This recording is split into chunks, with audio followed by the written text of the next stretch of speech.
Hello, my name is Jonathan Sarna. I'm the director of the Schusterman Center for Israel Studies, and it is my great pleasure to welcome you to today's Schusterman seminar to be delivered by Dr. Emma Polyakov.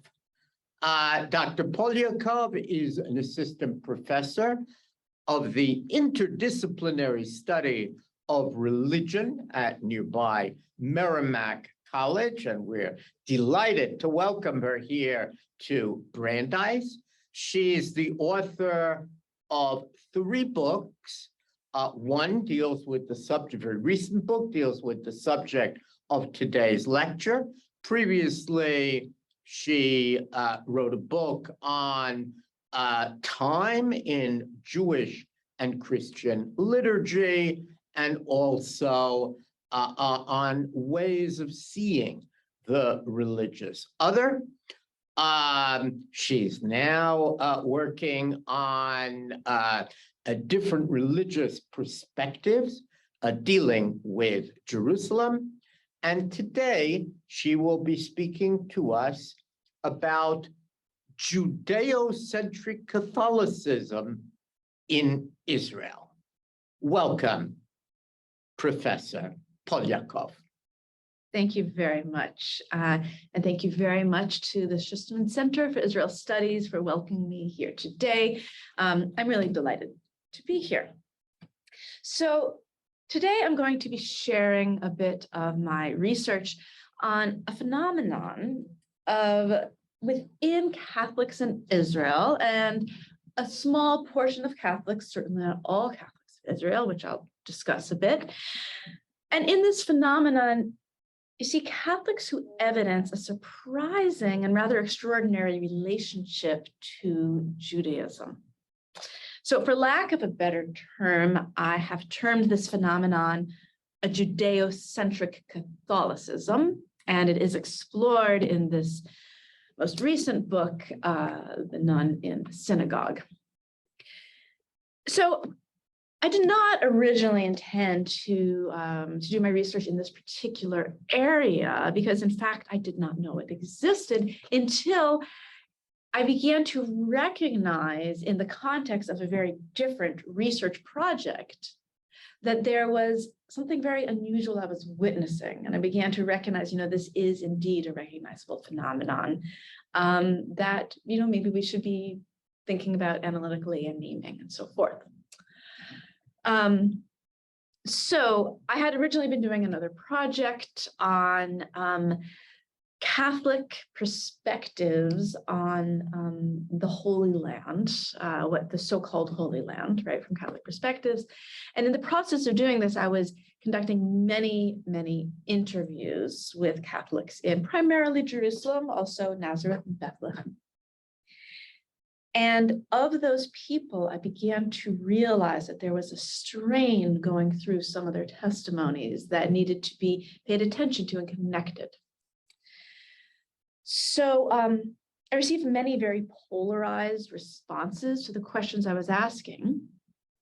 And when in the course of the interviews, I would start to get to questions relating to the way that these Catholics understood, interpreted, and thought about Jewish traditions of the land, the Jewish state that they lived in, and the Jewish milieu that they lived in, then I would get very different responses, right? And a number of them, approximately a quarter of the people I interviewed, would leap to the edge of their seats when I began to ask these questions.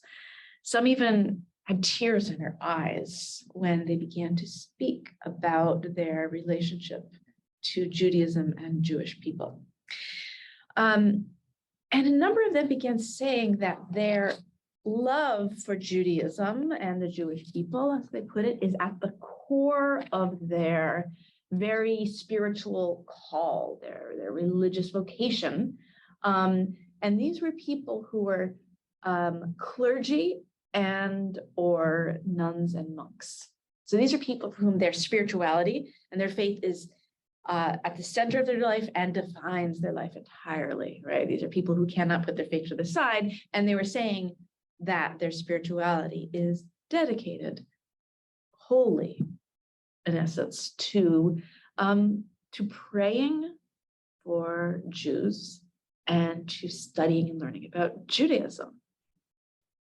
So I realized that I was witnessing a distinct form of a kind of post-Holocaust Catholic thought about Judaism. So I set aside their initial research plans and began anew with this focus. All right, so I'm going to describe this phenomenon in a nutshell, just so we know what we're talking about as we have this discussion. So this Judeocentric Catholicism, as I call it, is certainly reflecting new patterns in Christian perceptions of Jews and Judaism, Catholic perceptions in particular, but it certainly does not define the Catholic Church as a whole by any means, nor does it define Catholics in Israel by any means, nor does it define expat, European and North American Catholics living in Israel. But in that latter group, it is certainly a remarkable and noticeable phenomenon. So I do believe that it's taken shape in the theological worldview of the past half century following some reforms in the Catholic Church, and taken shape in the context of the state of Israel as it has existed since 1948. So a bit more about this phenomenon in a nutshell. The people who participate in it do not self-identify as a group. They don't share any mutually agreed upon principles or set of beliefs. There's no manifesto. They don't share across the board any practices other than their Catholic faith, although some do practice many elements of Jewish ritual life, but some, not all. They don't all belong to the same congregation or monastery, although many do belong to the Sisters of Zion or to the Brothers of Zion within the congregation of Notre Dame of Zion. But many are in different communities, many don't know the others, many are not aware that their personal deep call is reflected in others and that they're not alone in that. And so despite this lack of cohesion and a lack of communication between the group, there's certainly some patterns, right? First is their origin. Although all of these people live in Israel, primarily in Jerusalem, none of them are from there originally. So what I'm saying is they're not in Israel. The majority of Christians are local Christians, right? Also known as Arab Christians, Palestinian Christians, right? This is the group instead that are from other nations that are come as nuns and monks to live long-term or lifelong in monasteries and convents. So all of them share a few things. They all talk about praying for the Jews, and I'm going to talk a bit about what that means. And they also engage very deeply in the study of Judaism, whether that be Jewish history, rabbinic literature, or contemporary Jewish life. Many are involved actively in Jewish-Christian dialogue. Many are involved actively in educational programs directed primarily toward Catholics and other Christians who are in Jerusalem studying Judaism. And many are working to counter the history of anti-Semitism as it has, as it has taken root, unfortunately, and somewhat originated in these Christian teachings. So also I'd like to be clear that this is very distinct from Christian Zionism. Christian Zionism is primarily an evangelical phenomenon with a very different history, a different theology, a different community than this phenomenon that I'm talking about here. It is also distinct from a group known as the Association of Hebrew Catholics, which is an international organization with a different idea behind it, different aims. So it's very, very distinct, okay? So the phenomenon we're talking about here does not have a name other than the name that I've decided to call it here, which is Judeocentric Catholicism. So I'd like to look a bit into some of the contributing factors that have led to the development of this. So there's a long history, as I'm sure many in our audience know, long history, unfortunately, of anti-Semitism that can be traced to elements of Christian teaching, Christian practice, and Christian communities. This long history of Christian anti-Judaism, and as it evolved into anti-Semitism, was addressed, has begun to be addressed, that is, over the past century by the Catholic Church, and other Christian churches as well have begun to address it over the past century. But as we're focusing on the Catholic Church, this has started to be really addressed in the mid-century in the Second Vatican Council, which started the ball rolling on some major changes. These changes are still ongoing. And these changes do really explicitly address Catholic perceptions of and teachings about Judaism. Now, these theological changes do not explain this phenomenon, however. They're a necessary part of it. Without these changes, I doubt that this phenomenon would be occurring. They're necessary, but not sufficient to explain this. So I do determine that there are three main causes to this. Right. That would be, number one, the response to the Holocaust, primarily Christian response to the Holocaust. And by that, I mean the process of awakening and self-reflection that many Christian communities went through once they began to reckon with and try to understand the extent of the horror that had happened during the Holocaust. Many expressed that they had been previously blind to many elements of Jewish experience, elements of Jewish history, Jewish self-understanding, Jewish experience under anti-Semitism, and they began to start to understand that more fully and more deeply. Many also Christians began to reckon with more deeply the ways that Christian traditions, not Catholic necessarily, right, had contributed to this history of anti-Judaism, anti-Semitism that then fueled and made possible in part the Holocaust. So this led to much soul searching and much reflection. I think the second main pillar, really, if you can call it, that made this possible was on those Catholic reforms during Vatican II and in the years since. And the third would be the creation of the state of Israel, because with this, we had what is known as the Holy Land, a Christian tradition, becoming a part of the Jewish state, right? Not all of it. In 1948, of course, as much of Jerusalem was not in Israel at that point and so forth, and certainly Bethlehem. But more fully in 1967, when the old city of Jerusalem also became a part of Israel, and with it the Holy Land in Christian tradition, located primarily within the Jewish state and in primarily Jewish milieu. Now, what happened is that a lot of these nuns and monks who had been living in monasteries and convents already in Jerusalem and the surrounding areas found themselves then living in Israel and learning about, relating with, interacting with Jews and Judaism in a way that they hadn't before.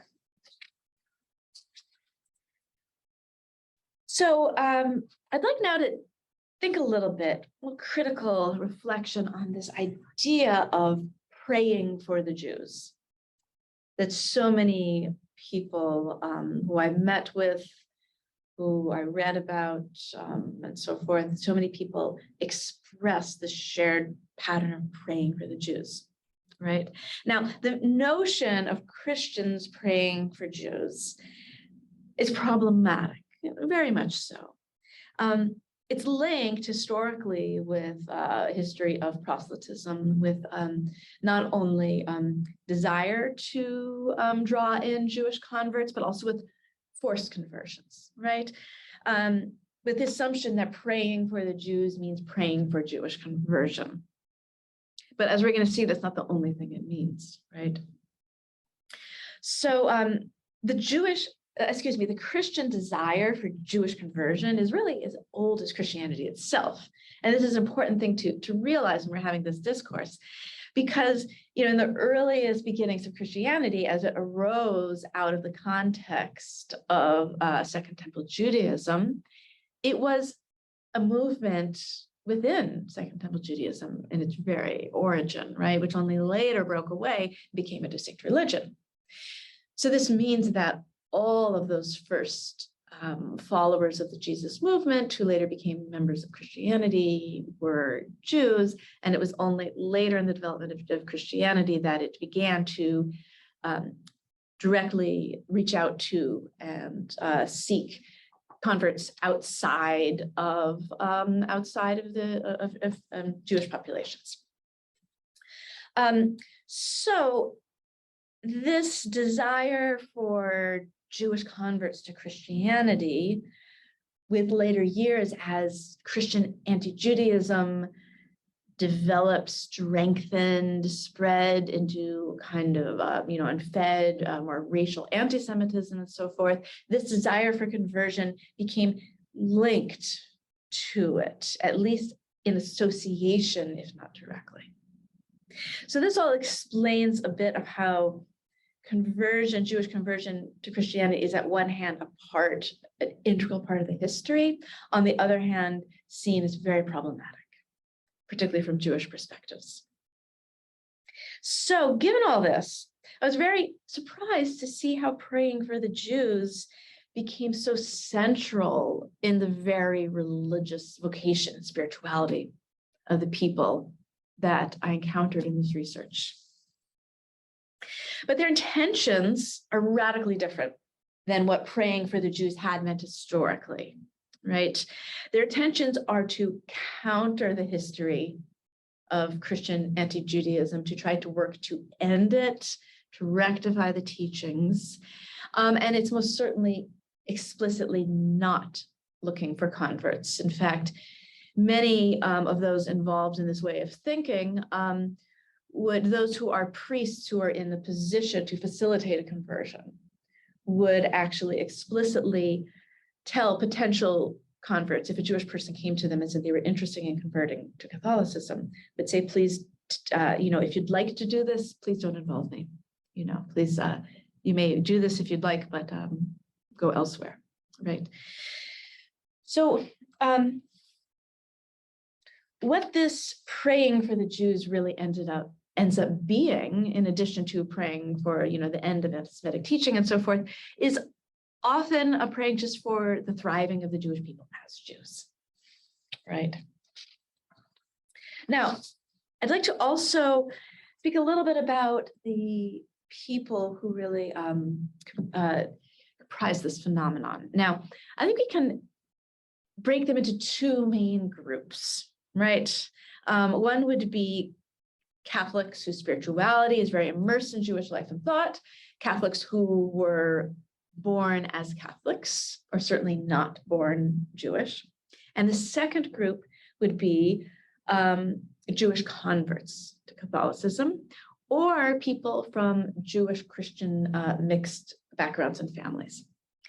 So if I may be forgiven for a little pun here, I could say that we could refer to these groups as Philo-Semites and fellow-Semites. So for the former Philo-Semites, the sort of Judeocentrism can sometimes manifest as Christian Philo-Semitism. It's not necessarily fully Philo-Semitic, but can swing there. I'm going to explore that a little bit in a moment. But For those who are converts or who came from Jewish parents or grandparents, there's a very different kind of expression of relationship to Judaism. So many is really focused not on any kind of idealization or adoration of Judaism. That came more from people without a Jewish background. But instead, these people with Jewish backgrounds were talking about a sense of identity, a kind of sense of unbreakable identity. Many experienced that they felt that they were inherently and permanently Jewish, no matter what their faith was. And that they described this as being a big part of their identity. Some of those who are converts converted during the Holocaust, in the midst of trauma. And I do think that it's very important to see these conversions in a separate category, to think about them differently than a conversion that would happen outside of the context of the Holocaust. These people were going through intense trauma and were making decisions and experiencing traumatic events that influence very much their relationship to communities, their senses of belonging, and their sense of survival and meaning. Which, if we get time afterward, I'd be happy to share some of those stories of individuals who did convert to Catholicism during the Holocaust. Now, turning to philo-Semitism. So philo-Semitism is a problematic phenomenon, and can be seen in very different ways. As an example of how differently some people see it, I recall a conference on Jewish Christian relations just a few years ago, in which a presenter who was presenting a topic on philo-Semitism asked the audience of their perspectives on philo-Semitism. He asked people to put up their hands if they think that philo-Semitism is a positive thing. About half the people in the room shot their hands up emphatically. And then he asked for those who think that it's perhaps a less positive thing or even a negative thing. And approximately the other half of the room raised their hands. They're very different opinions on this. This also brings to mind a joke, a very dark joke, but it illustrates some of the suspicions that some have about philo-Semitism. So the question is then, the joke is, which is better, an anti-Semite or a philo-Semite?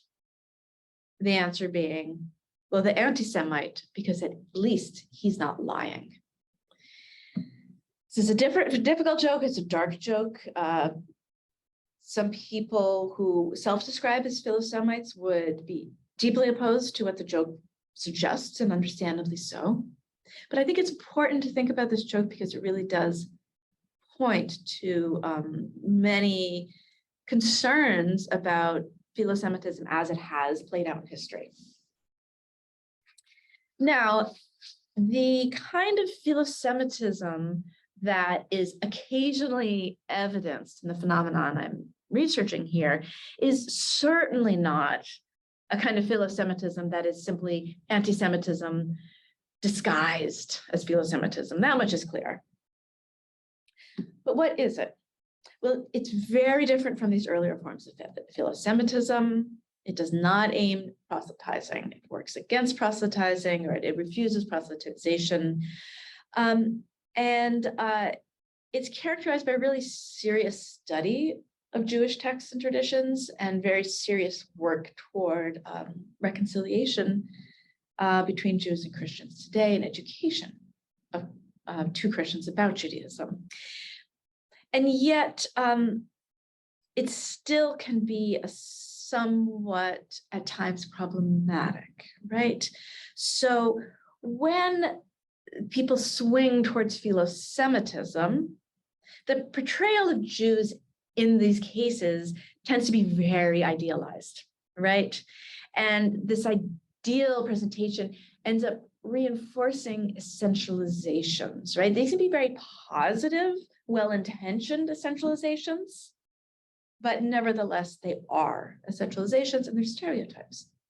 So an example of this idealized perspective would be one of the people I interviewed who spoke of being thrilled to breathe the same air that the Jewish people breathe living in Jerusalem.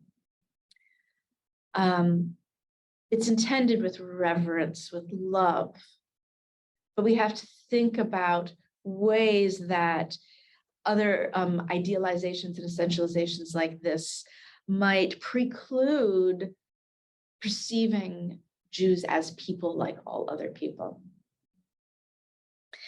So just a conclusion, this Judeocentric Catholic phenomenon is certainly equivocal. Its value and its impact on Jewish-Christian relations and on Catholic theologies are ambiguous and can be interpreted in many different ways.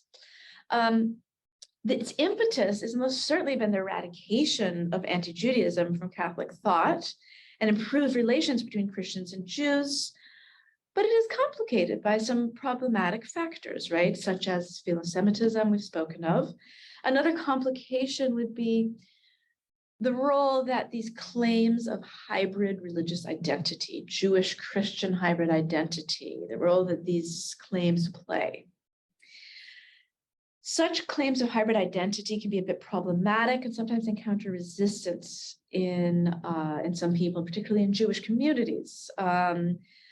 And this reflects, some of the history of forced conversions and the very serious issues involving conversion and also assimilation. Right. Yet, despite these issues and other complicating issues, I do think it's fair to say that this phenomenon has contributed to greater education about Judaism, about Jewish experience, about anti-Semitism, about Jewish-Christian relations, and has also led to a much fuller recognition and acknowledgement of the history of Christian anti-Judaism. And so I think it really has, its impact is very positive as well as complicated. So at this point, I think we can move maybe to some stories of some of the people who exhibit this, some of these viewpoints. So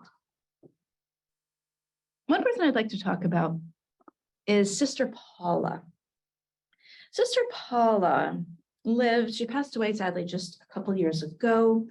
She lived a very quiet, private life as a Benedictine nun on the Mount of Olives.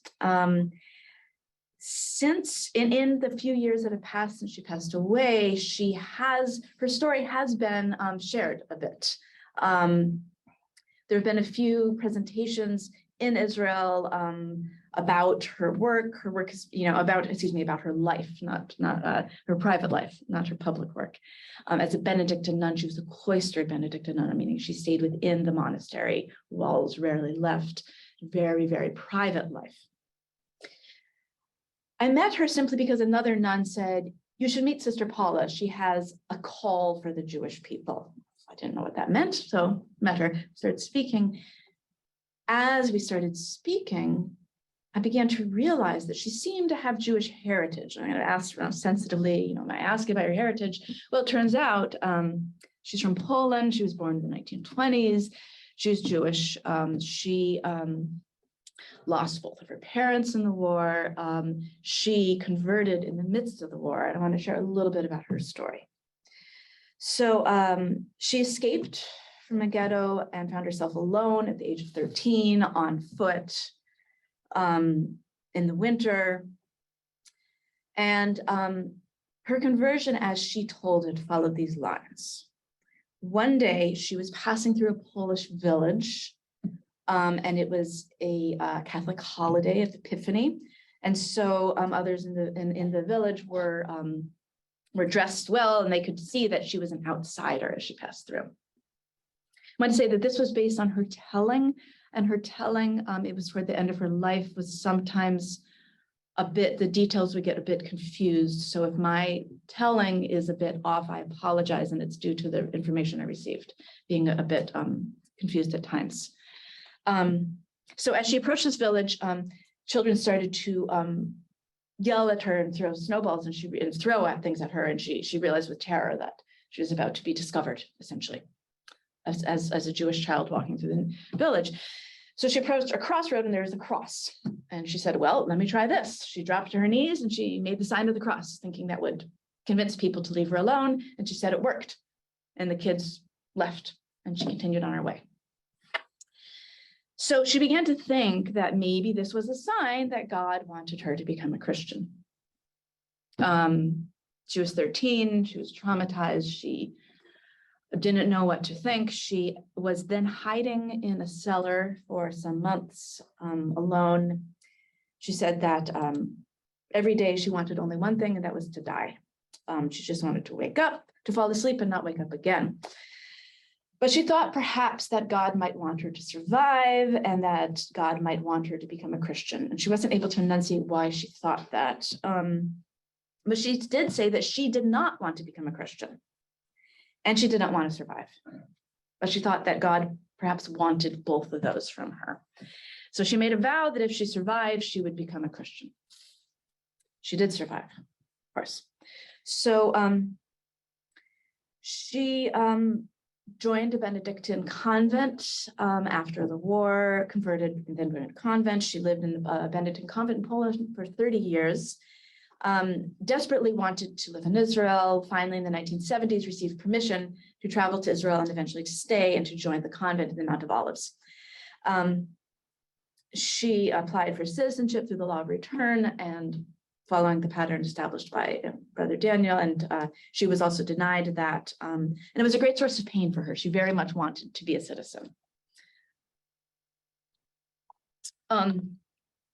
She saw her immigration as an aliyah.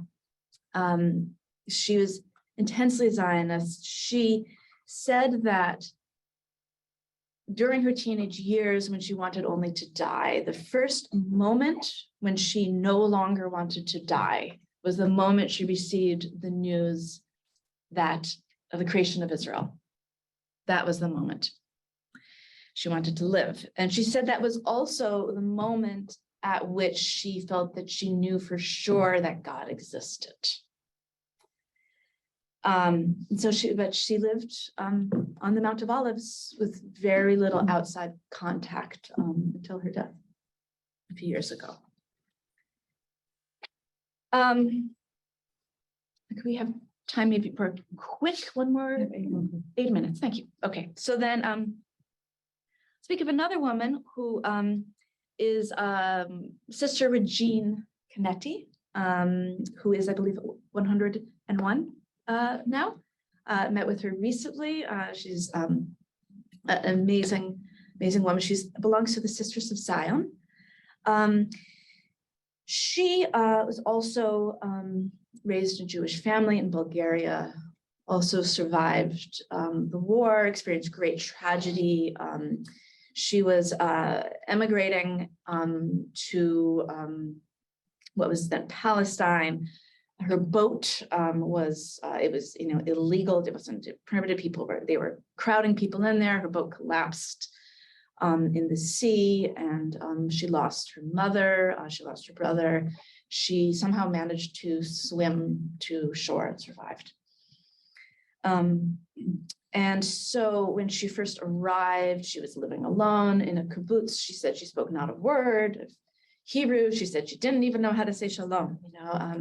She was, she didn't have anyone to speak to.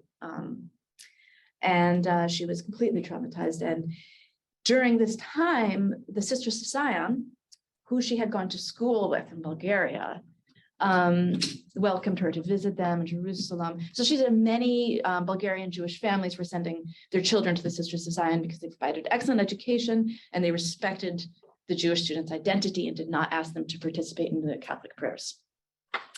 Not just in Bulgaria, but many Jewish families in Europe are sending their kids to the Sisters of Zion schools. So she felt at home then visiting them, and people were caring, and they could speak together, and she felt so much at home, and she eventually then converted and joined the congregation. She said, in a quote, "My move, that is the convent, had nothing to do with faith or religion. On the contrary, the tragedy that my family had undergone and the loss of my mother and younger brother had deeply affected my relationship with faith and religion. On the night of the tragedy, I had prayed endlessly, asking God for rescue and help, but God had not answered my prayers. At this point, I wanted to hear nothing about God. I didn't believe in the existence of God and had become an atheist." She told me that she moved to the convent at first because it was a place where she could feel safe and at home. Later, gradually, she developed a deep Catholic faith, and that was a later development. To this day, she says she celebrates Pesach with her Jewish family. Her Jewish family members welcome her in Israel, and she maintains good relations with Catholic and Jews. And then just very, very briefly, many, many others who are not Jewish. A few religious sisters who attend services on Shabbat.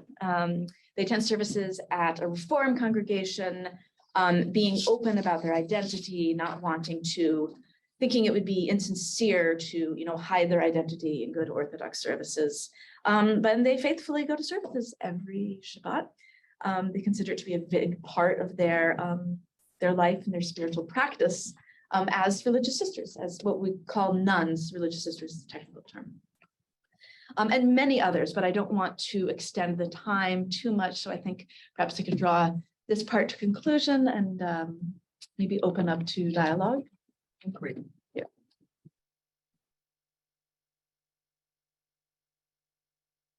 All right. Thank you very much. Our practice is to start here and indeed to first invite our students if they have questions, and then anyone else in the room, and then we'll look to people in the audience. I remind them that the chat feature is open, and please feel free to send in questions. Any questions from anyone here in the room? Skylar. Hi, thank you so much for your presentation. It was fascinating. I was wondering if any tendencies emerged in your research amongst the non-Jewish nuns who you said primarily came from North America and Europe. I was wondering, given the fact that the Holocaust and World War II was not sort of a unified experience across the continent of Europe, and of course not from afar in North America either, I was wondering if you saw any sort of cohesive narrative, or if they tended to come from a particular area, and if any sort of thematic things emerged from that heritage. Yeah. Well, certainly Europeans who were old enough to have lived through the war, the Catholics who lived through the war, certainly those who were many were French, right? And I can't claim to know why there were so many who were French. It could be simply that there's a large presence of French Catholics in Israel, in the monasteries and convents. It could simply be because of that, right? But many who experienced the war firsthand remember first seeing the photos that emerged from the concentration camps, first hearing the news. They felt that personal sense of shock and accountability as well, and so that certainly influenced it, right?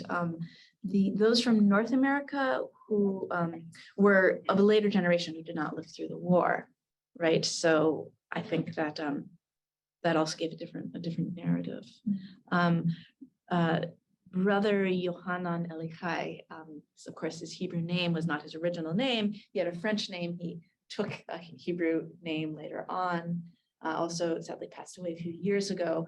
Was one who remembers being in France on the day that he heard the news and wanting, like, from that point out, to dedicate his religious vocation to working to end anti-Semitism. Other questions? Did you have a question? Yeah. I do have one now. So I know you mentioned that this was a fairly common phenomenon among like mixed faith Jewish and Catholic families. Were these individuals from those families primarily born within Israel or outside? Yes, so I should repeat the question for the people coming in on Zoom. The question was, of the people from mixed Jewish and Christian families, were they born in Israel or are they born elsewhere? Elsewhere, not born in Israel, of those who I met. Of course, to keep in mind that there are many, many, many others who I did not meet, I don't know about. People weren't walking around saying, "Yoo-hoo, talk to me, this is his story," right? But no, you know, there's in Israel, of course, there's, compared to certainly the US, as I'm sure everyone here is well aware, that religious identities are less likely to be so fluid, particularly if it's Jewish Christian identities, whereas in the US and in Europe, that's a more common practice. Yeah. Other, Shana? Yeah, so I have a question about gender, right? If the sisters and then the priests and the monks saw things differently, right? Because you mentioned an example for the priest that he would turn away Jews seeking to convert. So that's obviously a systemic difference. But if there were other differences you saw theologically between sisters, religious sisters, and priests and monks. Mm-hmm. So this phenomenon is very largely female, right? Many, many, many nuns. Okay. Those who are considered like the predecessors, who are much more well known, were, and this is primarily in the 50s. I didn't have a chance to go into this, but these are names that like Marcel Dubois, Bruno Hussar to a certain extent, Brother Daniel, Johanna Nelihai also, were all men. But I think also they were in positions in which their voice would have been heard. Now, whether this was gender or another, I'm sure gender is a big part of that, particularly in the 1950s. Now, why today it's primarily women, I simply don't know.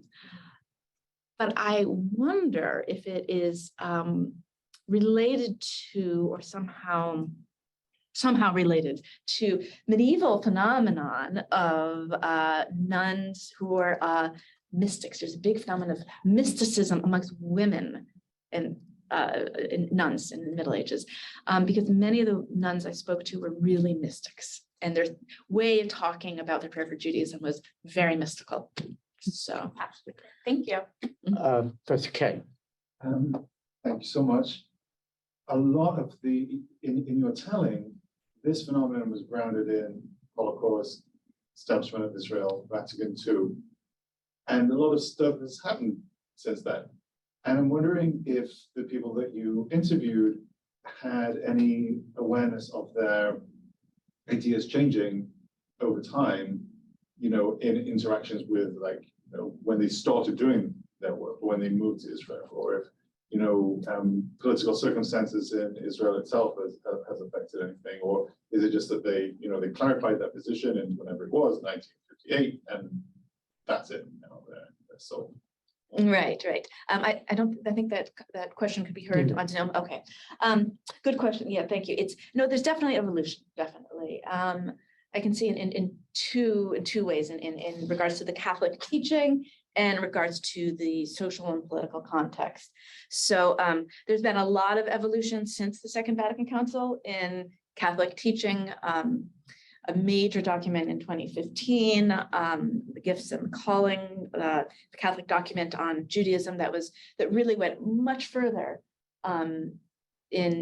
toward a more kind of, I guess, progressive theology of Judaism, a more welcoming and so the people are very aware of this, very, for the most part, excited about this. And as far as, of course, lots of political and social change, many people were actually very, very politically aware, politically nuanced also. There was a lot of those who did talk about their political views often were able to see multiple perspectives, right? We're able to say that many would talk about how much they love Israel, how they consider themselves Zionists, and they also have some critiques, and they also, and they'd also say, but it's also not my role because I'm not Israeli, and so forth, right? So a lot of nuance, a lot of development.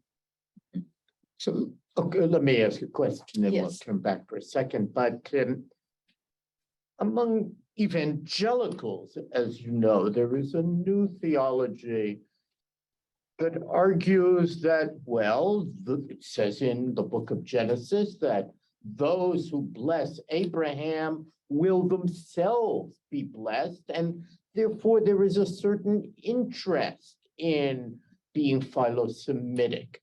And there's a new book that really argues that new ideology replaced older ideologies in evangelicalism. My question is, does any of that appear in Catholicism? Is there the same emphasis on those Genesis verses and on the sense that there is almost a self-interest in blessing Abraham and Abraham's stock, because if we bless Abraham's stock, our stocks will go up. So I wonder. Our stocks will go up. That's a great pun. Yeah. Yeah, no, interesting question. I have not encountered that, at least in any explicit formulation of it.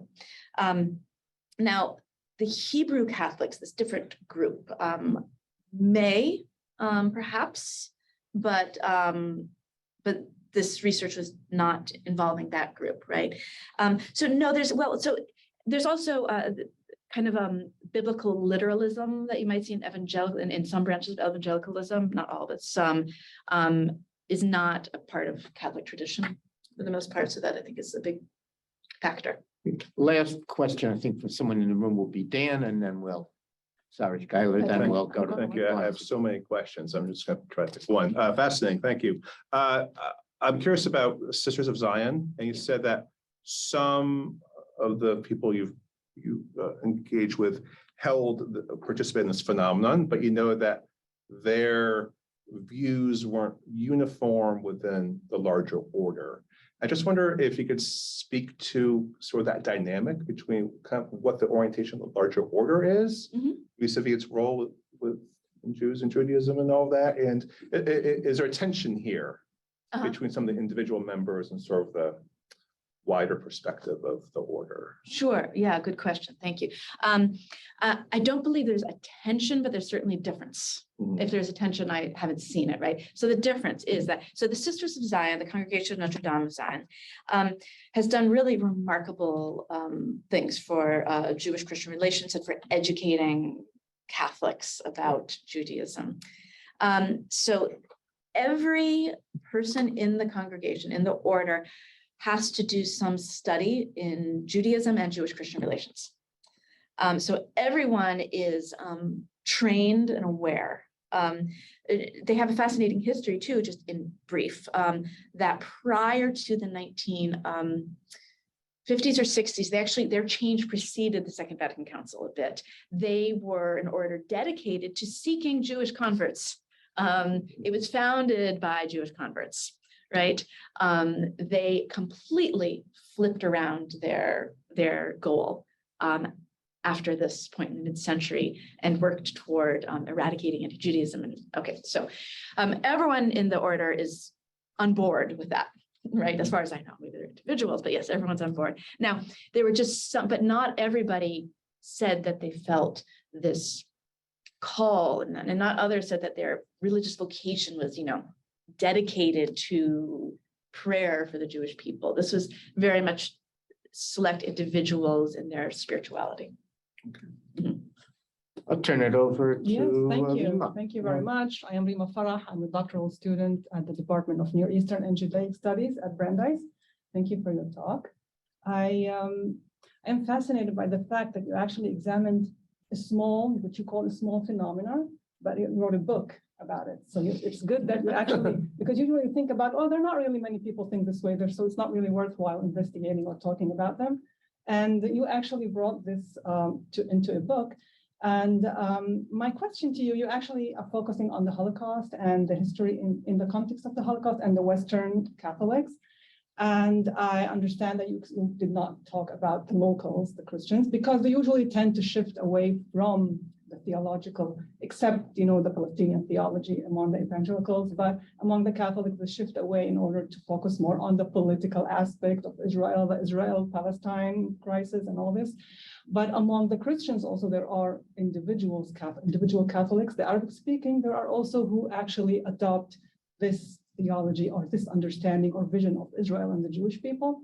And they combine somehow both the evangelical and the Catholic approaches in terms of, okay, we do support Israel, and we support Israel as a Jewish state, and we think Israel should be a Jewish state, and they talk about the history of the Jewish people. At the same time, they say, we're not really seeking to convert anyone.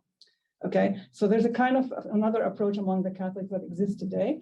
And they also take the context of the Holocaust and they talk about it, how it reflects about their history also, how the Jews in Western societies, Christian societies, what they experienced, actually that's what the Christians maybe in Israel, in an Arab Muslim society or in the Middle East, they are actually experiencing the same thing, persecution, and they see a common interest between them and the Jews in terms of being minorities in the region, the Christians. So there is also a Middle Eastern context. I know you haven't talked about it, but I was interested just to know if you came across or just met someone that brought this view among those people or any other people that you interviewed. How many people did you talk to in general? Formal interviews, Yeah. 80 to 100. Yeah. Informal, far more. Yeah. And so although I've heard of this, I did not have any formal interviews or anything that really expressed this view, but rather in my formal interviews with local Christians, right, there would be more of a narrative, certainly about the Holocaust, that said, we are not responsible for the Holocaust. We have been victims of after effects of the Holocaust, right? Which is a very different narrative. Yeah. And so it is really fascinating to think about this diversity within local Christian views as well. So it does exist the same thing in terms of you can find them, definitely, yes. And also you talked about these are individuals, so they do not represent a community, right? But they do belong to the Catholic Church, and the Catholic Church have done some reforms, since the Second Vatican Council. But at the end, there's a production here of ideas and thought that are so at the bottom, and they are not really. They don't really control or the whole debate or discussion in Israel, but they can make their way up, and it's interesting to know because it's happening in the Jewish state and it's happening in Israel, where you have already the Jews and all the fractions that you have there already dealing and tackling with issues about their history, their identity, the identity of the state, and then they come these strangers or outsiders who also want to kind of fit in. So it's interesting what can be the responses of these people, the Jews, and not the state necessarily, not the law, okay, and not the political entity, the way Brother Daniel had to go to the court, but the people, the Orthodox, the secular, conservative. Do you think, is there any dialogue resulted or emerged because of this? A response to the response, Were there any kind of discussions there happening? I mean, not in a major public way, right? But privately, I'm sure, and that is going to have to be another research project, right? Yes, definitely. I thought, because it's fascinating, but then you think there are a lot of they're talking about the people, but they are living among these people, and where are these people? How are they interacting? It's also another interesting, right? Yes, and also because it's not really a widespread phenomenon. Do you think how is it really affecting or working on the international level? In terms of anti-Semitism and what's happening in the world, do you think it has like an echo? Does it really reach other communities, other places in the world, or is it just local and somehow among only the local communities? I think it is related to broader changes. Whether it's causing that, I don't think it's I don't think, because its nature is primarily amongst people who are cloistered, right? Or if not cloistered, are engaged, many doing direct educational programs and so forth, but at least, so maybe half of people are cloistered. Its nature is not to create big, huge public change, right? Yeah. But it's related to it. Yeah. So, but I think when talking about monasticism, these questions always need to be refigured because monasticism is not public in the same way, political in the same way. Yeah. But great questions. Yeah. Yeah, okay. Well, yes. Are there any questions? Yes, I will have a couple questions more. Yeah, did you, well, actually, some of our audience are interested also to know whether there were incidents of conversion for men to become priests. So the question is, were there Jewish men who converted and became priests? Incidents or- of conversion for men to become priests. And I think what our audience here maybe mean incidents of conversions for like men who converted and became priests too. But I think Father Daniel spoke about Father Daniel. Yeah, but yeah. like he's Right. Well, just it's a technicality of men who are monks can also be ordained as priests. Yeah. Women can never be priests in Catholic tradition. Yeah. If the question is about priests who are not monks, like Yeah, parish, not there are some cases, and think of one very well-known individual right now, and other lesser known cases as well. Yes. In terms of how much you think this whole thing, all these ideas, all these responses are related to sort of a guilt that the church, the Catholic Church has, and there's a guilt of what happened, and actually this is the result. Is there did people express or talk about feeling of guilt? Sure. And is this another question from Zoom? I'm curious. Yes, I am bringing this. Absolutely. So I'll turn to our Zoom the first audience. one was mine, and the remaining. Yes, thank you. So, yes, absolutely. Very strong, clear, emphatic, explicit expressions of responding based on a sense of communal guilt, right? The individuals didn't express, I'm thinking of one American nun who was an American and born after the war anyway. She said, she wasn't responsible for this, but that she feels it weighing on her spiritually, weighing on her soul. And she, she's a cloistered nun. And she says like her spirituality is to ask for forgiveness. Really remarkable. Yeah. And others too. Mm-hmm. Yeah, good. Well, actually, if we have more questions from the audience in here in the room, we can also take their own question. It's kind of, yeah. I was curious to hear more about the ways that your interviewees talked about praying for the Jewish people. You said several of the nuns that you spoke with were very mystical about it, but also it sounds like many of them have concrete opinions and views on the world of today. So I'm just curious, when they say that they're praying for the Jewish people or for the Jewish state or whatever it may be, what exactly do they mean? How much of it is What are they praying earth for? and how? Yeah. Right. A great question, and I should have discussed that. So, many would say that they're praying for the ongoing thriving of the Jewish people, right? Worldwide. Many would pray, and also that Jews continue as Jews, right? Many would pray to sort of in a way of like asking for forgiveness or for atonement for the past sins in a sort of mystical sense that this notion that this leads to future well-being for Jews, right?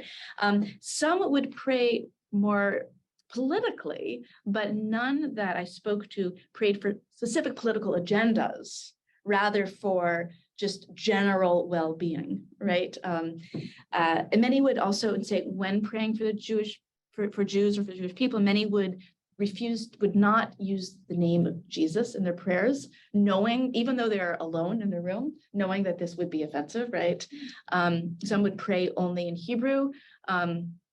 One nun said that she lived right outside of the president's house kind of compound, in this, residential neighborhood that circles it. And she would go onto her balcony and she could see down like into his compound. And she said that she prayed for the leadership, and she would pray the Amidah.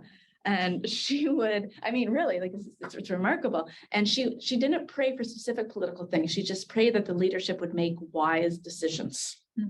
So I don't know if the president knew that he had his own nun praying for him. Someone, She was over him. Right, yeah. She would like. Did you? Yeah. I'm just curious, because so much of this comes out of the experience of the Holocaust. What are the generational differences you're seeing? And is this a case where many of the folks are dying and it's shifting in particular ways? Yeah, it is. So many of the people are quite advanced age, their 90s, over 100. I mean, great longevity amongst many nuns too. So and others, more middle-aged, but certainly I do wonder about as we move further in time from the Holocaust, it'll certainly change. Is this a passing phenomenon? 30 years from now, will we not have this anymore? I don't know. I don't think it's going to disappear, because it's, even though I spoke with a fairly contained number of people, everyone said, oh, and I know this person and I heard about that person. There seems to be a broader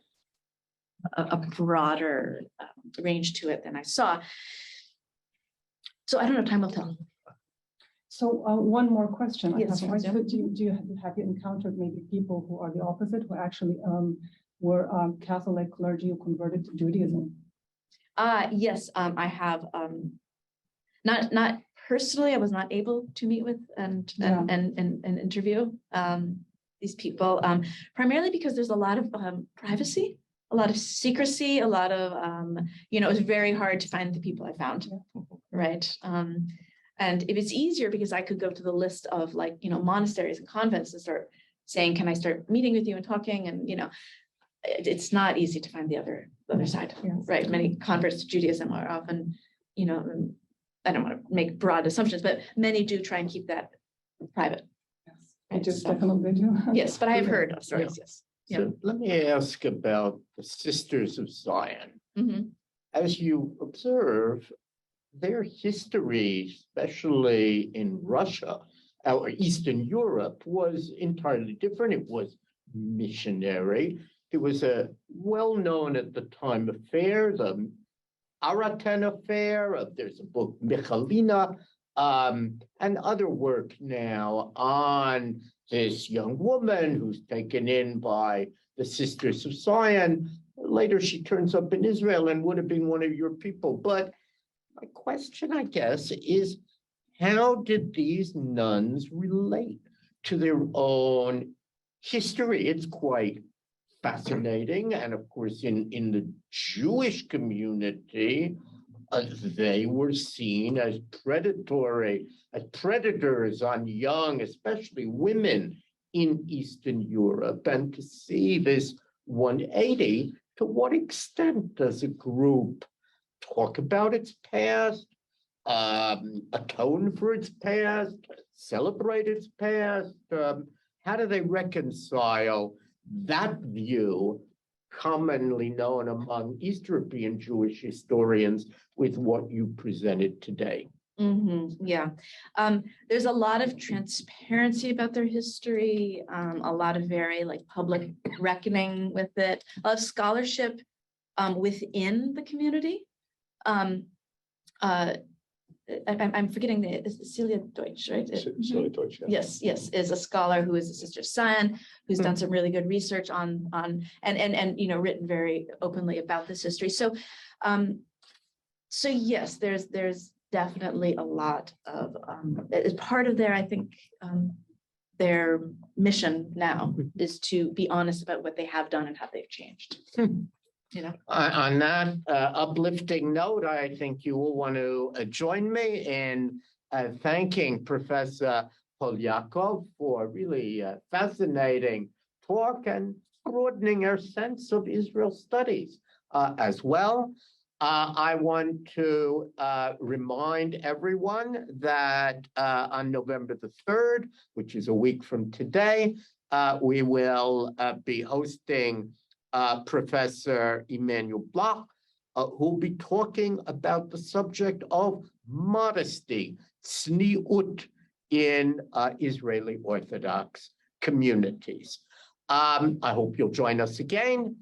Thank you for being with us. Thank you, Professor Polyakov. Thank you.